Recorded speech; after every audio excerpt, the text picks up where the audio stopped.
Please मेरे channel को subscribe करें, शेयर करें, लाइक करें और कमेंट भी करें।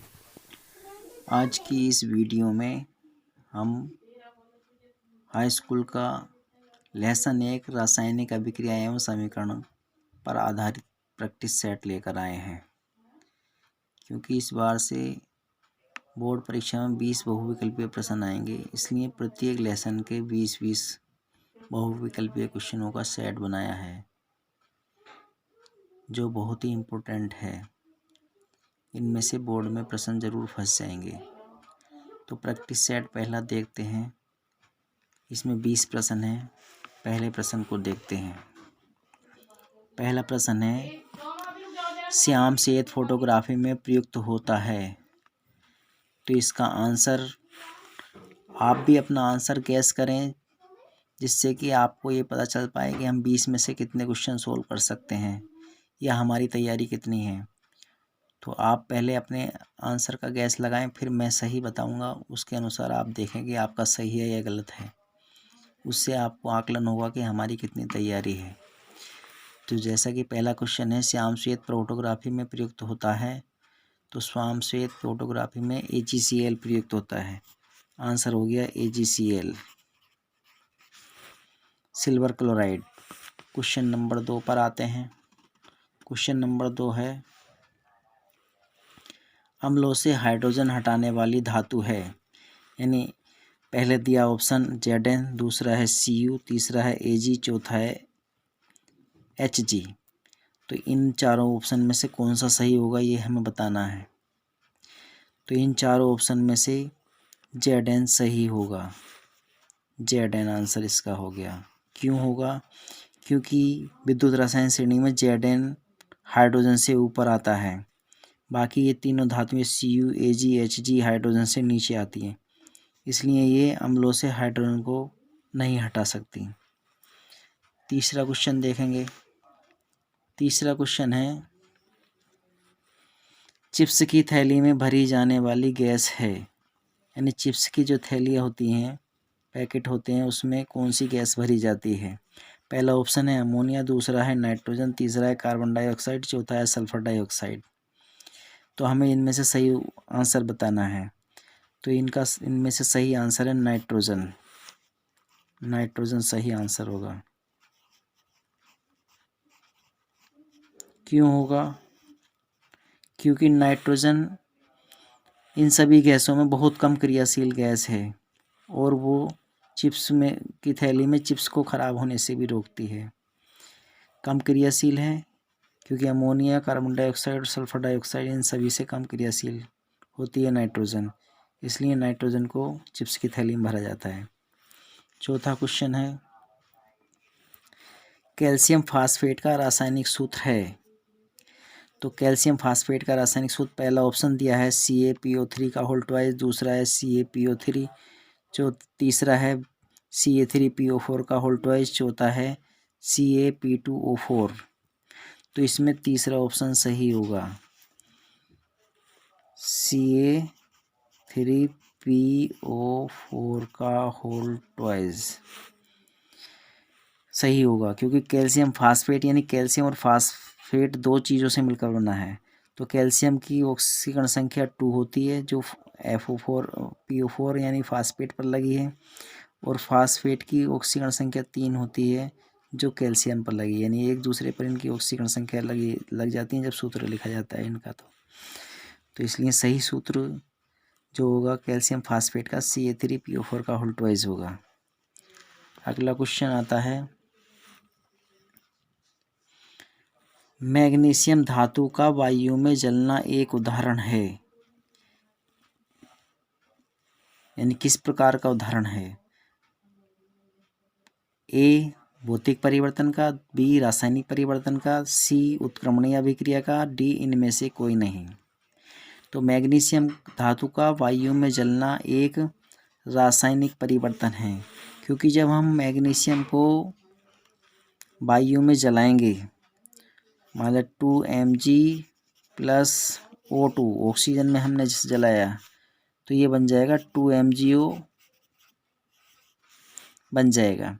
इसका मतलब मैग्नीशियम और ऑक्सीजन दोनों मिलकर MgO बना लेंगे। इसकी रासायनिक स्ट्रक्चर यानी कि रासायनिक परिवर्तन हुआ है इसमें, क्योंकि पहले Mg अलग था, वायु में चलाया गया तो वायु भी उसके साथ मिल गई है। ठीक है, मैग्नीशियम का रासायनिक संगठन और गुणधर्म दोनों ही परिवर्तित हो गए हैं, यानी पहले मैग्नीशियम था, अब मैग्नीशियम ऑक्साइड बन गया है, इसलिए यह रासायनिक परिवर्तन हुआ। अब क्वेश्चन नंबर 6 पर आते हैं। क्वेश्चन नंबर 6 है Fe2O3 + 2Al = Al2O3 + 2Fe। यह अभिक्रिया किस प्रकार की है, यानी कि इस अभिक्रिया का प्रकार बताना है। नंबर 1 दिया है संयोजन अभिक्रिया, नंबर 2 दिया है विस्थापन अभिक्रिया, नंबर 3 दिया वियोजन अभिक्रिया और नंबर 4 दिया है विस्थापन अभिक्रिया। तो यह जो होगी विस्थापन अभिक्रिया होगी, विस्थापन अभिक्रिया।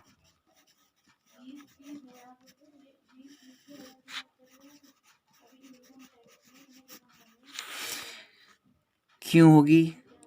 क्योंकि विस्थापन अभिक्रिया में क्या होता है कि कोई एक धातु दूसरी धातु को या दूसरे तत्व को उसके लवण के विलयन से विस्थापित कर देती है। यहाँ पर देखा हमने Al ने Fe2O3 में से Fe को हटा दिया और अपने आप उसके साथ जुड़ गई है, Al2O3 बना लिया है, Fe को अलग कर दिया है। तो इस प्रकार की अभिक्रियाएं विस्थापन अभिक्रियाएं कहलाती हैं, जब कोई धातु किसी दूसरी धातु को उसके लवण के विलयन से हटा देती है।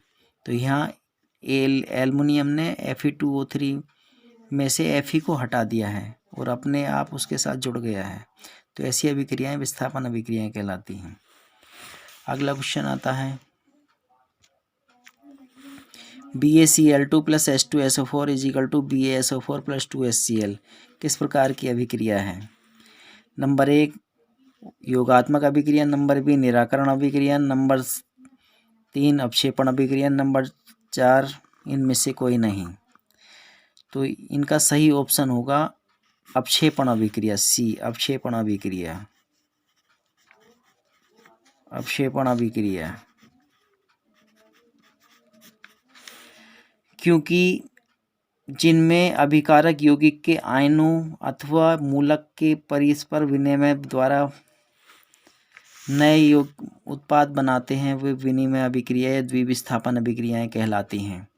तो इसमें दोनों यौगिकों ने आपस में मिला है और अपक्षेप बना BaSO4, तो ये विनिमय अभिक्रिया कहलाएगी, या इसे हम द्विविस्थापन अभिक्रिया भी कह सकते हैं। क्वेश्चन नंबर 8 देखेंगे।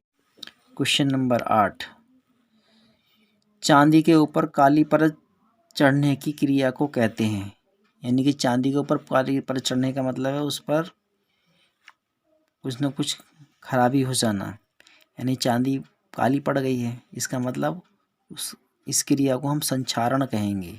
पहला ही ऑप्शन सही होगा, संक्षारण। दूसरा गैल्वीकरण, तीसरा अपचयन, चौथा ऊष्माशोषी। तो इसमें जो है संक्षारण सही होगा, संक्षारण। क्योंकि जब किसी भी धातु में कोई इफेक्ट आता है, जैसे कि लोहे पर जंग लगना संक्षारण की क्रिया है, ऐसी कोपर पर लाल चकते बन जाते हैं या हरे चकते बन जाते हैं, तो वो भी संक्षारण की अभिक्रिया है। तो जब किसी धातु में कोई परिवर्तन हो जाता है, यानी उसमें ह्रास होने लगता है, तो उसे हम संक्षारण कह देते हैं। क्वेश्चन नंबर 9 देखेंगे। क्वेश्चन नंबर 9 श्वसन किस प्रकार की अभिक्रिया है? नंबर 1 उपचयन, नंबर 2 ऊष्माक्षेपी, नंबर 3 अपचयन, नंबर 4 ऊष्माशोषी। तो ये ऊष्माक्षेपी अभिक्रिया है, क्योंकि इनमें ऊष्मा निर्मुक्त होती है, यानी जिन अभिक्रियाओं में ऊष्मा निर्मुक्त होती है वे जो ऊष्माक्षेपी अभिक्रिया होती हैं। जब हम सांस लेते हैं तो हमारे सांस लेने में भी एनर्जी वेस्ट होती है, तो ऐसी अभिक्रियाएं जिनमें ऊष्मा निर्मुक्त होती है या ऊष्मा निकलती है वो ऊष्माक्षेपी अभिक्रिया कहलाती है, इसलिए श्वसन जो है ऊष्माक्षेपी अभिक्रिया है। क्वेश्चन नंबर 10 पर आएंगे। क्वेश्चन नंबर 10 लेड नाइट्रेट का रासायनिक सूत्र है। ऑप्शन ए दिया है PbNO3, ऑप्शन बी है PbNO3 का होल ट्वाइस, ऑप्शन सी है PbNO2 का होल ट्वाइस और ऑप्शन डी है PbO। तो इसका सही ऑप्शन होगा PbNO3 का होल ट्वाइस, क्योंकि मैंने अभी पीछे भी एक इसी तरह का क्वेश्चन बताया था, उसमें सूत्र लिखने का तरीका बताया था कि जब हम सूत्र लिखते हैं तो एक दूसरे की ऑक्सीकरण संख्या एक दूसरे पर ट्रांसफ़र हो जाती हैं। तो ये लेड और नाइट्रेट दो तत्वों से मिलकर बना लेड नाइट्रेट। तो लेड की दो होती है 2 ऑक्सीकरण संख्या और NO2 नाइट्रेट की होती है -1, यानी 1 ऑक्सीकरण संख्या होती है उसकी। तो एक Pb पे चली गई और 2 लेड की NO3 पे चली गई। तो इस तरीके से PbNO3 का होल ट्वाइस इसका रासायनिक सूत्र हो गया है। अब क्वेश्चन नंबर 11 पर आते हैं। क्वेश्चन नंबर 11, दूध से दही बनना कैसा परिवर्तन है? ऑप्शन ए दिया है भौतिक परिवर्तन, ऑप्शन बी दिया है रासायनिक परिवर्तन, ऑप्शन सी दिया है भौतिक एवं रासायनिक दोनों, और डी दिया है इनमें से कोई नहीं। तो दूध से दही बनना रासायनिक परिवर्तन है, यानी ऑप्शन बी सही है इसमें। क्यों? क्योंकि एक बार दूध से दही बन जाएगा तो फिर हम दोबारा दूध से और दही से दूध नहीं बना सकते, यानी उसमें उसकी रासायनिक स्ट्रक्चर में यानी गुणधर्मों में परिवर्तन हो गया है। जब किसी परिवर्तन में उसके रासायनिक गुणधर्म बदल जाते हैं तो ऐसे परिवर्तन को हम रासायनिक परिवर्तन कहते हैं। तो दूध से दही बनना रासायनिक परिवर्तन है। अब आया क्वेश्चन नंबर 12, जिन अभिक्रियाओं में आयनों के विनिमय से नए यौगिक बनते हैं उन क्रियाओं को क्या कहते हैं, यानी ऐसी अभिक्रियाएं क्या कहलाती हैं? तो ऐसी अभिक्रियाएं जो है उभय अपघटन अभिक्रिया कहलाती है, यानी ये उभय अपघटन की डेफिनेशन है। यानी जिन अभिक्रियाओं में आयनों के विनिमय से नए यौगिक बनते हैं उन्हें जो है उभय अपघटन अभिक्रिया कहते हैं। ऑप्शन बी इसका सही आंसर हो गया। क्वेश्चन नंबर 13 को देखेंगे। निम्नलिखित युग्म में से कौन सा युग्म प्रतिस्थापन अभिक्रिया देता है? ऑप्शन ए दिया सोडियम क्लोराइड विलयन एवं कॉपर धातु, ऑप्शन बी दिया मैग्नीशियम क्लोराइड विलयन एवं एल्यूमिनियम धातु, ऑप्शन सी दिया है फेरस सल्फेट विलयन एवं सिल्वर धातु, और ऑप्शन डी दिया है सिल्वर नाइट्रेट विलयन एवं कॉपर धातु। तो इसका ऑप्शन डी सही होगा, सिल्वर नाइट्रेट विलयन एवं कॉपर धातु। प्रतिस्थापन अभिक्रिया हमने पीछे ही बताया था। प्रतिस्थापन अभिक्रिया का मतलब होता है कि जब कोई एक धातु दूसरी धातु को उसके लवण के विलयन से प्रतिस्थापित कर देती है, यानी हटा देती है, तो उस वैसी अभिक्रिया प्रतिस्थापन अभिक्रिया कहलाते हैं। अब इसमें सिल्वर नाइट्रेट है AgNO3 कि हमने क्रिया जो है किससे कराई? कॉपर से कराई। तो कॉपर क्या करेगा? इसे Ag को हटा देगा और अपने आप इसके साथ जुड़ जाएगा। ये हो जाएगा CuNO3 प्लस Ag। Ag इसमें से हट जाएगा, अलग हो जाएगा। तो इस प्रकार की अभिक्रिया प्रतिस्थापन अभिक्रिया कराएंगे, क्योंकि यहाँ पर Cu ने Ag को उसके लवण के विलयन से हटा दिया, प्रतिस्थापित कर दिया। तो इसलिए ऑप्शन डी सही होगा। क्वेश्चन नंबर 14 देखेंगे। निम्नलिखित अभिक्रिया में अपचयक पहचान कर लिखिए, यानी कि अभिक्रिया दी है Fe2O3 + 3CO = 2Fe + 3CO2। इस अभिक्रिया में अपचयक बताना है हमें। पहला ऑप्शन दिया है Fe2O3, दूसरा दिया CO, तीसरा दिया है Fe और चौथा दिया है CO2। अब अपचयक छांटने का एक तरीका होता है, पहले हम उस समीकरण में प्रत्येक यौगिक की ऑक्सीकरण संख्या निकाल लेते हैं। जैसे कि हमने यहाँ पर देखा Fe की ऑक्सीकरण संख्या 0 होगी, क्योंकि Fe मुक्त अवस्था में, इसके साथ कोई नहीं जुड़ा है। ठीक है, इधर Fe की ऑक्सीकरण संख्या निकालेंगे तो Fe की ऑक्सीकरण संख्या निकाल कर आएगी इसमें +3 आएगी निकाल कर। तो यहाँ Fe की ऑक्सीकरण संख्या हमने देखा कि 3 से घटकर 0 हो गई। तो जब 3 से घटकर 0 हो गई है तो इसका अपचयन हुआ है।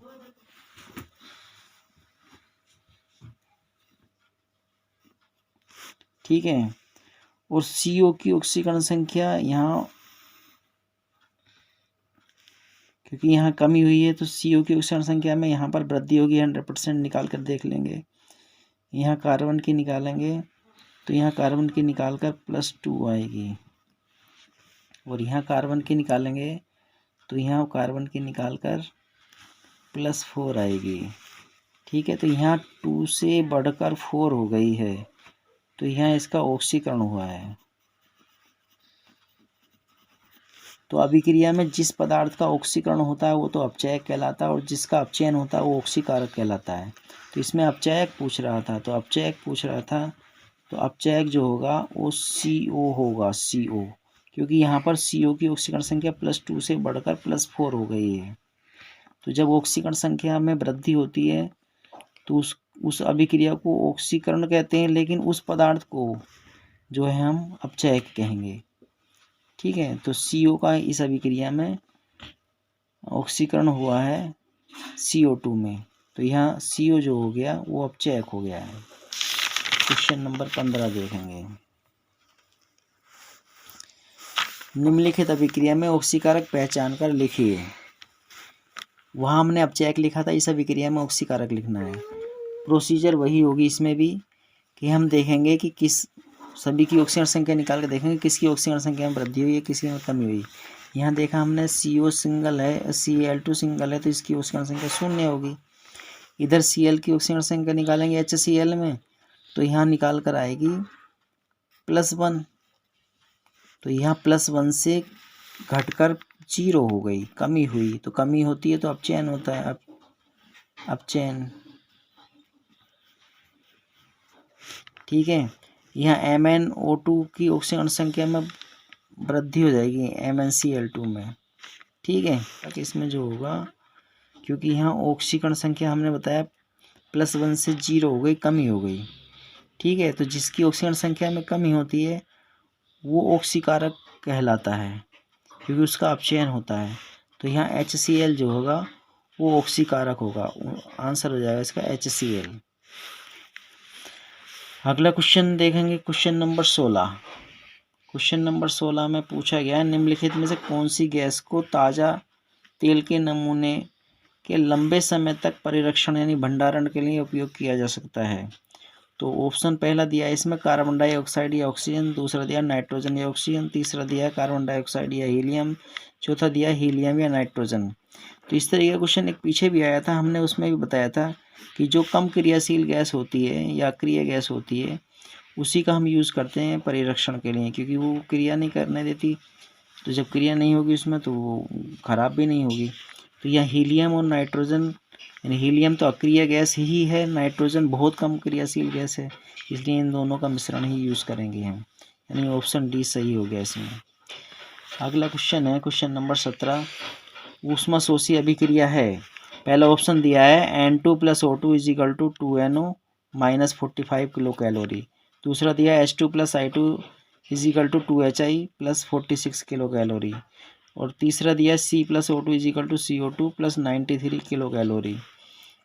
चौथा ऑप्शन दिया है S + O2 = SO2 + 13 kilo calorie. तो यहाँ हम देख रहे हैं कि यहाँ पर इस अभिक्रिया में ऊष्मा जो है माइनस की दी है। ठीक है, माइनस की दी है, इसका मतलब इसमें ऊष्मा ली गई है। ठीक है, तो ऐसी अभिक्रियाएं जिनमें माइनस की ऊष्मा दी होती है वो ऊष्मा शोषी अभिक्रिया कहलाती हैं, यानी इसने ऊष्मा का शोषण करा है, ली गए हैं, निकाली नहीं है, निर्मुक्त नहीं करी है, तो ये ऊष्मा शोषी अभिक्रिया हो गया। तो इसमें ऑप्शन पहला वाला सही है, वो ए ऑप्शन सही है। क्वेश्चन नंबर 18 पर आते हैं। लोहे पर जंग लगना किस प्रकार की क्रिया है? कि लोहे पर जंग लगना जो है, नंबर 1 ऑप्शन दिया है ऑक्सीकरण, नंबर 2 दिया है अपचयन, नंबर 3 दिया है उदासीनीकरण और नंबर 4 दिया है इनमें से कोई नहीं। तो इसका पहला ऑप्शन सही होगा, ऑक्सीकरण। ऑक्सीकरण अभिक्रिया है। ठीक है, लोहे पर जंग लगना, क्योंकि लोहे पर जो जंग लगता है तो उसमें गैल्वेनी सेल का निर्माण कर लेता है, यानी वहाँ ऑक्सीजन की महत्वपूर्ण भूमिका होती है। तो वहाँ ऑक्सीजन ग्रहण कर लेते हैं धातु, तो उसके कारण ऑक्सीकरण की अभिक्रिया होती है। तो लोहे के पर जंग लगना एक ऑक्सीकरण अभिक्रिया है, ऑप्शन ए सही होगा। क्वेश्चन नंबर 19 देखेंगे। प्रतिस्थापन अभिक्रिया मुख्य गुण है, यानी मुख्य गुण किसका है? एल्कीन का है या कार्बन मोनोऑक्साइड का है या एल्काइन का है या पैराफिन का है? तो इसमें ऑप्शन डी सही होगा। ये जो गुण होता है वो पैराफिन का होता है। जो पैराफिन होते हैं उनका मुख्य गुण यही होता है कि वो प्रतिस्थापन अभिक्रिया देते हैं। और लास्ट क्वेश्चन है 20वां question. NH4Cl reversible NH4 plus Cl minus अभिक्रिया है, यानी किस प्रकार की अभिक्रिया है। ऑप्शन ए दिया है ऊष्मीय अपघटन, ऑप्शन बी दिया है आयनिक वियोजन, ऑप्शन सी दिया है ऊष्मीय वियोजन और ऑप्शन डी दिया है विद्युत अपघटन। तो इनमें ऑप्शन बी सही है, आयनिक वियोजन। आयनिक वियोजन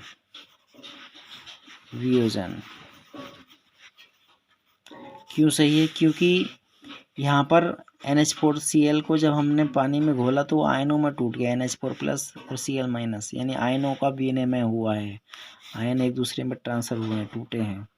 ठीक है, तो आयनिक वियोजन कहलाएगी यह अभिक्रिया। इस प्रकार आज हम लेसन 1 के 20 क्वेश्चनों की सीरीज लाए, यानी प्रैक्टिस सेट पहला 1 प्रैक्टिस सेट लाए। और लेसन कौन सा था? रासायनिक अभिक्रिया एवं समीकरण। इसी प्रकार हम प्रैक्टिस सेट 2 लाएंगे दूसरे लेसन का, उसमें भी 20 अति महत्वपूर्ण क्वेश्चन लेकर आएंगे।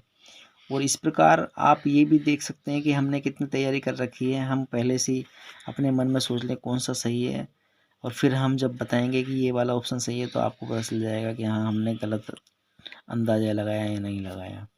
ठीक है, इस प्रकार से हम प्रैक्टिस सेट कराएंगे प्रत्येक चैप्टर के 20-20 अति महत्वपूर्ण क्वेश्चन लाएंगे, क्योंकि इस बार से बोर्ड परीक्षा में 20 बहुविकल्पीय क्वेश्चन आएंगे जो OMR पर हमें करने होंगे।